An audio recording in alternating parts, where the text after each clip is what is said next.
자, 이어서 조문 30번 제663조 보험계약자 등의 불이익 변경 금지. 이 편의 규정은 당사자 간의 특약으로 보험계약자 또는 피보험자나 보험 수익자의 불이익으로 변경하지 못한다. 그러니까 상대적 약자를 보호하겠다라는 개념인 거죠. 그러나 재해보험 및 해상보험, 기타 이와 유사한 보험의 경우에는 그러하지 아니해야 돼요. 왜요? 재보험이나 해상보험에 그 가입하는 그 사람들이 어떤 사람들이에요? 뭐 보험회사라든지 뭐 선박회사라든지 이런 경제 주체들이 사이즈가 좀 있는 경제 주체들이 가입을 하는 건데, 이들 자체도 메이저 리거들이거든요. 쉽게 얘기하면은 아마추어들이 아니라. 근데 뭐 이런 강자들까지 또 보호를 할 그건 또 아니기 때문에 이런 내용이 있습니다. 조문 31 제664조 상호보험 공제 등의 준용.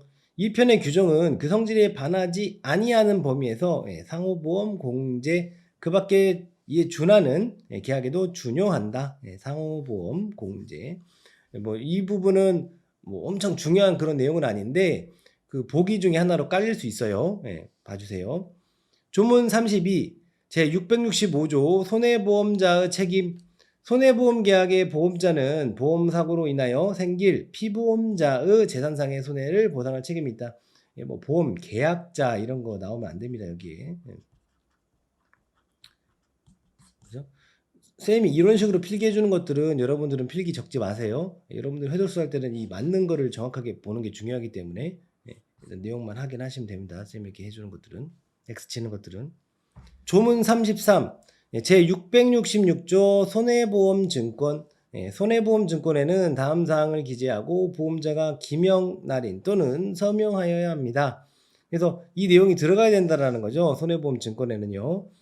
보험의 목적, 보험사고의 성질, 보험금액, 보험료와 그 지급 방법, 보험 기간을 정한 때에는 그 시기와 종기, 무효와 실권의 사유, 보험계약자의 주소와 성명 또는 상호, 피보험자의 주소, 성명 또는 상호, 보험계약의 연월일, 그리고 보험증권의 작성지와 그 작성 연월일. 그래서 내용을 쭉 보면은 뭐 얼추 다 들어가야 될 내용들 같네 라고 생각이 되죠. 그런데 이제 잠깐 좀 여기를 보면은 보험증권의 작성지라고 했어요. 여기를 뭐 작성자라고 이렇게 하고 생각하면 안 돼요. 보험증권의 작성지가 맞습니다. 이게 맞습니다. 우리 독수리들이 어디 다 이렇게 잘하고 써 있는 데도 있다라고 뭐 얘기를 하더라고요. 근데 작성지예요. 여기서 이제 뭐 틀린 보기를 한번 조금 생각을 해보자라고 그러면 뭐 보험 계약자의 뭐 주민등록번호라든지 왠지 들어가야 될 것 같잖아요. 느낌적인 느낌. 근데 안 써 있죠. 주민등록번호 안 들어갑니다. 그리고 보험료의 뭐 그 지급 방법인데 뭐 산출 방법이라고 한다든지 이런 것들 아니에요. 아니면 뭐 보험회사, 우리가 보험회사 계약 맺으니까 보험자의 뭐 설립 연월일 이런 거 안 들어갑니다. 이런 식으로 그 틀린 보기 만들 수가 있어요. 그래서 여기를 좀 익숙하게 봐주세요. 내용을. 그렇습니다. 자, 조문 34 제667조 상실이익 등의 불사합입. 보험사고로 인하여 상실된 피보험자가 얻을 이익이나 보수는 당사자 간에 다른 약정이 없으면, 이것도 다른 약정을 할 수가 있나 보구나. 보험자가 보상할 손해에게 산입하지 아니한대요. 그러니까 기본적으로는 예를 들어서 한 명이 사람이 있는데 사고 나가지고 병원에 입원했어요. 근데 이 사람이 만약에 병원에 입원 안 했으면은 하루 일당이 하루 나가서 한 30만 원씩 이렇게 번대요. 그러면은 이거에다가 곱하기 입원 일수 해가지고 며칠 누워 있었는가 그 돈 줘야 되냐? 기본적으로는 그러지 않는다. 근데 다른 사자 간에 다른 약속을 할 수 있구나. 이거 생각해야 돼요. 여기까지. 기본적으로는 상실된 그 이익이나 보수는 보상하지 않습니다. 근데 다른 약정 할 수 있다. 자, 조문 35 제668조 보험계약의 목적. 보험계약은 금전으로 상정할 수 있는 이익에 한하여 보험계약의 목적으로 할 수 있습니다. 그가 나를 사랑하는 마음, 뭐 이런 것들 할 수 없어요. 보험계약의 목적으로.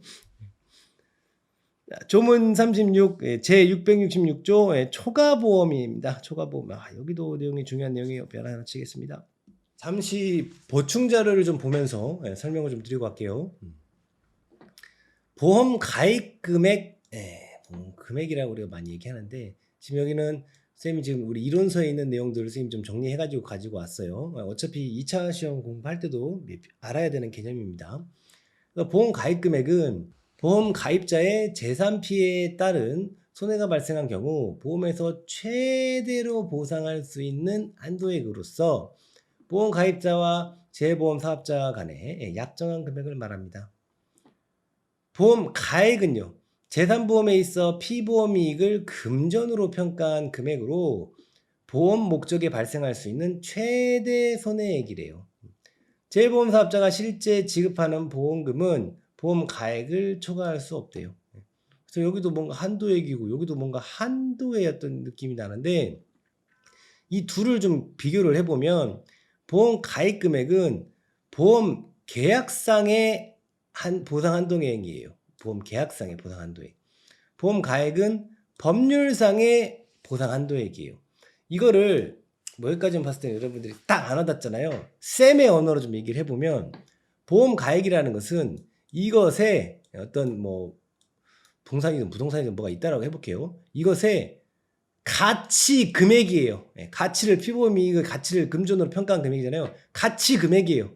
보험 가액은 가치 금액이다. 이것이 이게 얼마짜리인가 쉽게 얘기하면. 근데 보험 금액, 보험 가입 금액은 이 보험 당사자 간의 보험 계약자하고 보험 회사하고 이렇게 그 계약을 맺잖아요. 얘네들이 계약 맺을 때 보험 가입을 이만큼 했구나. 그 얘기예요. 예를 들어서 이게 1억짜리인데 보험 계약자랑 보험 회사랑 보험 계약을 할 적에 보험 가입을 뭐 1억을 했대요. 예를 들어서 그러면 이게 전부 보험이에요. 그걸 쌤이 여기다 표현했어요. 보험 가입 금액하고 보험 가입 같은 경우에 전부 보험이다. 근데 얘 가치 금액은 1억짜리인데 5천만 원만 들어서 나 보험료 조금만 내려고 뭐 사고 별로 일어날 것 같지도 않은데 반절만 넣지 뭐. 5천만 원 넣었어요. 보험 가입 금액이 5천만 원인 거예요. 그러면 이거는 일부 보험이에요. 일부만 보험에 들었다라는 거죠. 일부 보험. 근데 이제 여기서 나온 초과 보험의 개념은 뭐냐면 얘가 이제 1억인데 보험 가치 금액은 보험 가입을 할 적에 2억을 가입을 하는 거예요. 그러면은 이제 이거는 초과 보험이 되는 거죠. 초과 보험. 이런 이슈가 있다. 그래서 기본적으로는 뭐 이제 선생님 여러분들 이해를 돕기 위해서 좀 이런 예를 들었는데 가입하는 시점을 기준으로도 그렇긴 한데 이게 이제 보험 가입 금액은 일정한데 그 보험 가액이 이게 변동이 될 수가 있어서 그거에 따라서 초과 보험이나 뭐 일부 보험이나 문제가 또 발생을 하기도 해요. 예를 들어서 처음에 그 가입을 할 적에는 예를 들어 이 건물이 1억짜리였는데 그래서 1억을 나는 전부 보험을 다 가입을 했어요. 근데 얘가 만약에 지금 여기는 가액이고 얘는 보험 가입 금액이에요. 얘는. 근데 얘가 만약에 가격이 올랐어요. 2억이 돼 버렸어. 올라서. 그러면은 전부 보험으로 가입을 했는데 이거 뭐야? 일부 보험 돼 버렸네. 이게 떨어져서 예를 들어 5천만 원이 돼 버렸어요. 그러면은 나 원래 전부 보험 가입했는데 뭐야? 초과 보험 돼 버렸네. 이런 상황이 생길 수도 있는 거예요. 그래서 요 내용 좀 확인하시고 여기까지. 우리가 2차 시험 할 때는 또 다 하는 내용들이기 때문에 자 그리고 선생님 방금 전에 일부 보험일 때 그 보험 가입 금액을 조금 덜 잡게 되면은 여기서 이렇게 1억 가치 금액이 1억인데 5천만 원에서 나 보험료 조금 내야지 5천만 원만 들어야겠다 반절만 들어야겠다 이렇게 얘기했잖아요. 왜 어떤 관계 때문에 보험료를 적게 내는가 그걸 좀 알려드리려고 예로 하나 가져왔는데 이게 지금 우리 적과전 과수 4종 과실손해보장 보통약관 적용 보험료 그 시기예요. 이런 식으로 보험료를 계산을 해요. 이제 쌤이랑 2차 공부하는 독수리들은 다 아는데 1차만 처음 시작하는 이제 생 초보들을 위해서 어차피 여러분들 이제 2차 때 공부해야 되는 내용이에요. 근데 그 개념을 잠깐 말씀드리려고.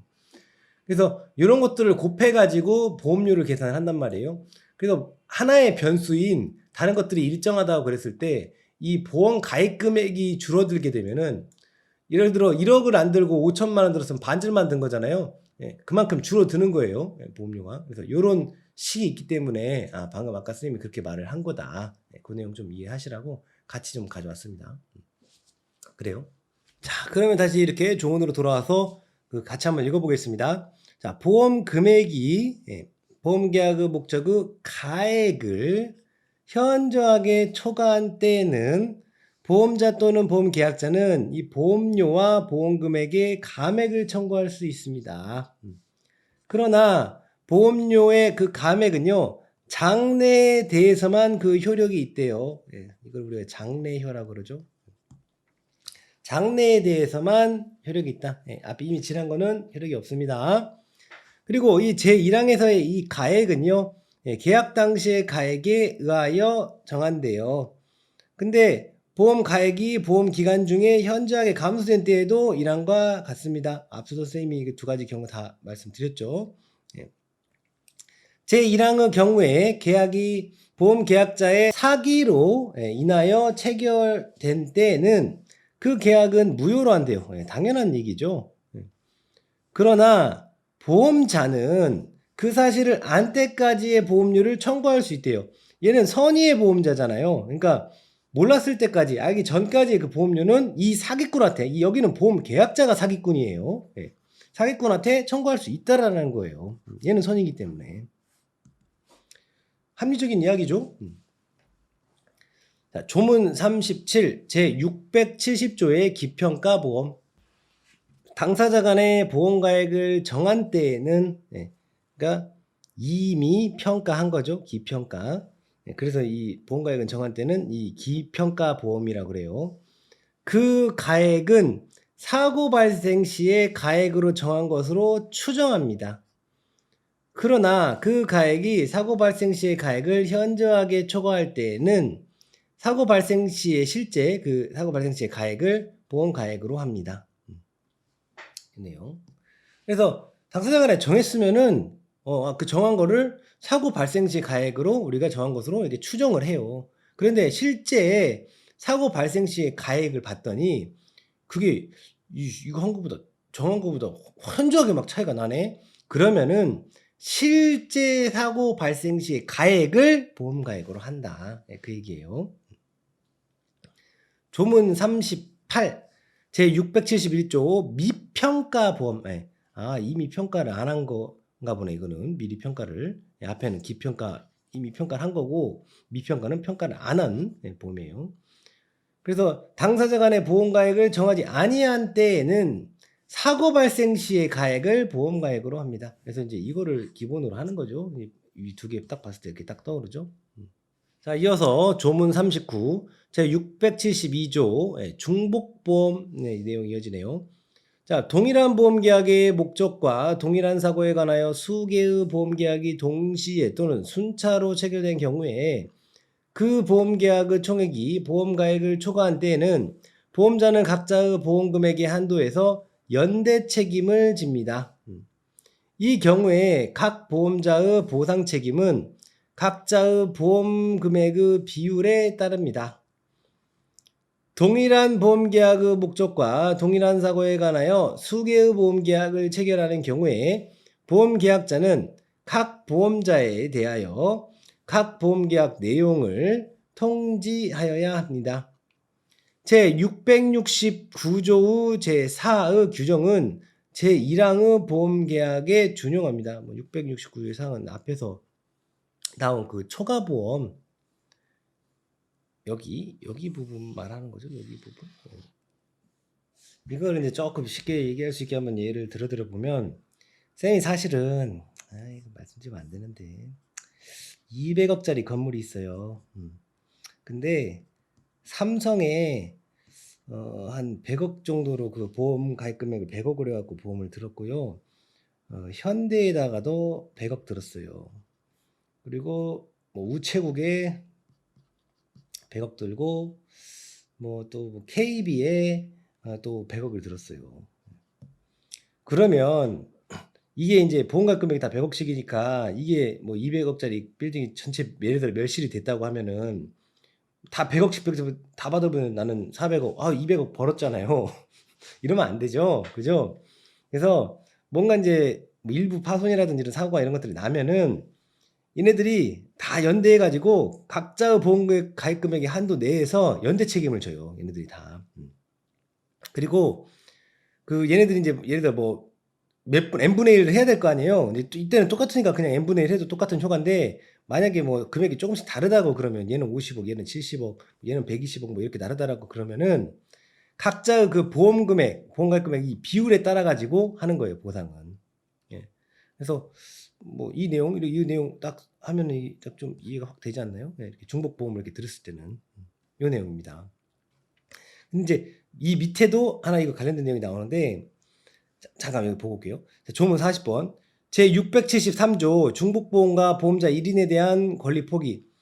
그 앞에 방금 전에 본 거 제672조의 규정에 의한 수개의 보험계약을 체결한 경우에 보험자 1인에 대한 권리의 포기는 다른 보험자의 권리 의무에 영향을 미치지 아니한다 그랬어요. 이게 무슨 말이냐면 이 경우에 좀 예를 좀 바꿔 들어 볼게요.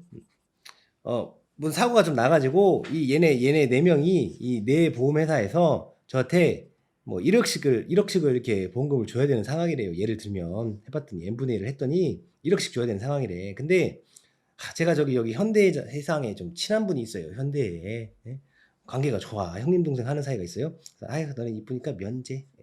그러면은 원래 4억을 이렇게 n분의 1 해서 줘야 되는 건데 얘 한 명 빼고 나머지 애들이 3분의 또 n분의 1 해 가지고 줘야 되는 거냐? 그건 아니다라는 거예요. 예. 보험자 이 1인에 대한 권리를 포기했으면은 그냥 그걸로 끝인 거지. 네가 포기한 거지. 다른 보험자 이거에 영향은 안 미친다라는 거예요. 요 이슈. 자, 조문 41 제674조 일부 보험에 대한 내용이 이어집니다. 보험가액의 일부를 보험에 붙인 경우에는 그러니까 아까도 얘기 많이 했었죠. 1억짜리인데 보험가입을 5천만 한 거예요. 보험자는 보험금액의 보험가액에 대한 비율에 따라 보상할 책임을 진대요. 이게 무슨 말이에요? 보험 가입분의 보험 가입 금액 요걸로 한 거를 그 보상을 책임진다라는 거죠. 그러니까 이 부분은 원래 인제 1억이 보험 가액이면은 네가 1억 들었으면 되는 건데 전부 보험 드는 건데 네가 보험료 조금 내려고 반절만 들었잖아. 그러면 인제 우리가 이후에 보험금도 반절만 줄 거야. 그러니까 이거를 잠깐 뒤에까지 보고 그러나 당사자 간에 다른 약정이 있는 때에는 다른 약정할 수 있는 거네요. 보험자는 보험 금액의 한도 내에서 그 손해보상을 할 책임을 진다 그러는 거예요. 그러니까 원래는 이렇게 비율 보상인데 당사자랑 다 약정해 가지고 이 보험 금액 한 것까지 그렇게 할 수 있다라는 거죠. 그 내용. 그래서 잠깐 여기를 예를 하나 좀 더 좀 들어 드리고 가면은 이게 인제 그 일부 보험일 때 우리가 이제 보험 보상할 그 금액을 어떻게 계산을 하는지 그거에 대한 부분을 잠깐 말씀을 드리면 왜냐면 우리가 2 차에서도 이 부분을 좀 하거든요. 근데 인제 뭐 자기부담금이나 면책금 이런 것들은 고려하지 않고 잠깐 식을 한번 잠깐 써 보면 자 여기 일부 보험 방금 전에 그 1억이라고 했잖아요, 이 보험 가액이. 이게 만약에 전부 멸실됐다 그러면은 이거를 어떻게 그걸 계산을 하냐면요. 이렇게 해요. 5천만 원만 들었다 그랬잖아요. 이런 경우라 그러면 그럼 1억 피해잖아요. 그걸 다 안 주고 1억 분의 5천만 원 반절만 했으니까 이 부분만 해 주는 거예요. 근데 인제 여기서는 이 한도가 이 보험 가입 금액이 되기 때문에 5천만 원 한도로 이렇게 되는 거예요. 이렇게 계산을 해요. 그러면은 계산하면은 5천만 원 나오죠. 이런 식으로. 그러니까 뭐 자기부담금이나 뭐 이런 것들에 대한 이슈들이 있으면 이제 그거를 이제 또 감안해서 하는데 그게 이제 없다라 그러면은 요런 식으로 일부 보험 계산을 한다. 개념적인 내용 좀 체크하세요.